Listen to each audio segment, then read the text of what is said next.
பெண்களுக்கும் அதை பற்றிய விழிப்புணர்வை ஏற்படுத்துவது, எல்லா நிறுவனங்களிலும் பெண்களுக்கு பாதுகாப்பை உருவாக்கி தருவது என்ற ஒரு நோக்கில ஒரு விவாதம். அதுபோல தமிழ்நாடு மாநில மகளிர் கொள்கை நம்முடைய மாண்பு முதலமைச்சர் அவர்களால் 21/2/2024 அன்று வெளியிடப்பட்ட அந்த மகளிர் கொள்கையை பற்றிய ஒரு விவாதம். இன்னும் அதை எந்த மாதிரி நாம் செயல்படுத்தலாம், எந்தெந்த துறைகளை அதில் ஈடுபடுத்தலாம் அப்படின்ற மாதிரி ஒரு விவாதங்கள் இந்த 2 தலைப்புகளிலே இன்றைக்கு இந்த கருத்துப்பட்டறை நடப்பது. நிச்சயமாக சிறப்பு செயலாக்க திட்டத்துறையை நிர்வகித்து வரும் நம்முடைய மாண்பு துணை முதலமைச்சர் அவர்களுடைய எண்ணப்படி, அவருடைய ஆலோசனைப்படி இந்த நிகழ்வுகள் இன்று நடைபெற்று வருகிறது.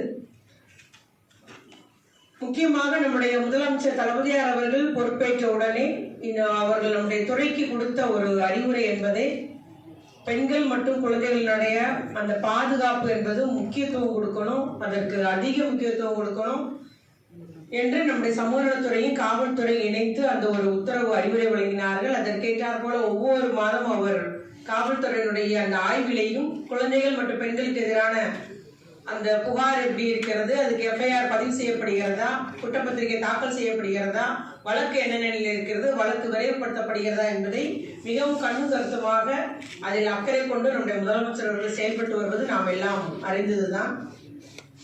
அதே போல ஒரு பக்கம் குற்றம் நடந்த நிகழ்வுக்கு உரிய குற்றவாளிக்கு தண்டனை வாங்கி கொடுப்பது, அந்த குற்றத்தினால் பாதிக்கப்பட்ட பெண்களுக்கான நிவாரண தொகை, அவருடைய எதிர்காலம், அவருடைய கல்வி, தொழில் என்ற முறையில் ஒரு நிவாரணம் வழங்குவது என்பது நடைபெற்று வருகிறது.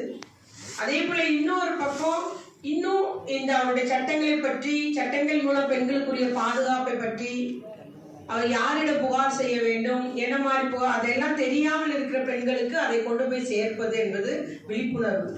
ஆகவே விழிப்புணர்வு என்பதும் நம்முடைய சமூக நலத்துறை, கல்வித்துறை, மகளிர் மேம்பாட்டு திட்டம், அதுபோல காவல்துறை, இந்த 4 துறைகளுமே இணைந்து அந்த விழிப்புணர்வு என்பதில் மிகவும் நம்முடைய முதலமைச்சருடைய உத்தரவுப்படி விழிப்புணர்வு எல்லா பகுதியிலும் செய்து மாணவர்களையும் செஞ்சு வருகிறோம். மாணவிகளிடையும் அந்த உழைக்கும் மகளிரிடையும் இந்த ஒரு விழிப்புணர்வு என்பது கைம்பெண் நலவாரியம் மூலம் செய்யப்படுகிறது, சமூக நலத்துறை மூலம்.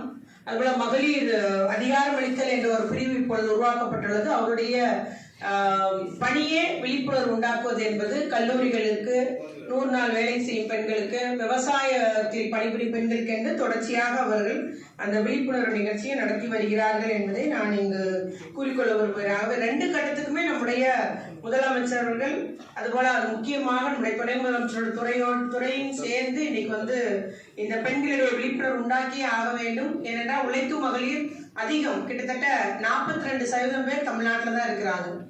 அகில இந்திய அளவில் பணிபுரியும் பெண்கள்ல 42% பேர் தமிழ்நாட்டில் இருக்கிறாங்கன்ற போது நம்ம அந்த காலத்துக்கு ஏற்றவாறு அவர்களுக்கு பாதுகாப்பு வழங்குவது நம்முடைய கடமையாக இருப்பது அறிந்து முதலமைச்சர் அவர்கள் யாரு என்ன கருத்து சொன்னாலும் அதன் பலன் நிச்சயமாக பெண்களுக்கு பலன் தரக்கூடியதாக இருக்கும், நிச்சயமாக தமிழ்நாடுடைய வளர்ச்சிக்கு உரியதாக இருக்கின்றால் உடனடியாக அதை ஏற்று அதை அமல்படுத்துவது என்பது நம்முடைய முதலமைச்சரோட எண்ணமாக இருக்கிறது. அதன் மூலம் தான் இப்பொழுது சென்னையில 250 பிங்க் ஆட்டோஸ் வழங்குறோம்னு சொல்லியிருக்காரு.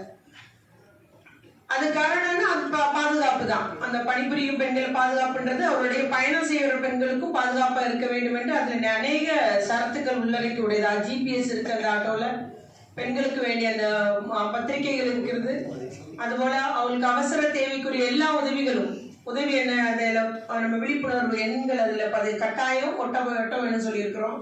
அவை காவல்துறையோடு அந்த ஜிபிஎஸ் இணைக்கப்பட உள்ளது. இவ்வாறு அந்த பெண்களுக்கும் அந்த ஆட்டோ ஓட்டுநர் பெண்களுக்கும் பாதுகாப்பு, அதில் பயணம் செய்கிற பெண்களுக்கும் பாதுகாப்பு என்ற முறையை நம்முடைய மிகவும் அதிக சிரத்தை எடுத்து நம்முடைய முதலமைச்சருடைய உத்தரவுப்படி அந்த பணியும் சமூக நலத்துறை செய்து வருகிறது என்பதை கூறிக்கொண்டு, இது போல இந்த சட்டத்தின் மூலம் பணிபுரியும் பெண்களுக்கு எதிரான அந்த வன்கொடுமை பாதுகாப்பு சட்டத்தின் மூலம் பார்த்தீங்கன்னா இதுவரைக்கும் 24,131 இன்டர்னல் கம்ப்ளைண்ட்ஸ் கமிட்டி, அதாவது உள்ளக புகார் குழுக்கள் அந்த நிறுவனங்களில், பெண்கள் பணிபுரியும் நிறுவனங்களில் 10க்கும் மேற்பட்ட பெண்கள் பணிபுரியும் நிறுவனங்களில் அமைக்கப்பட்டுள்ளது.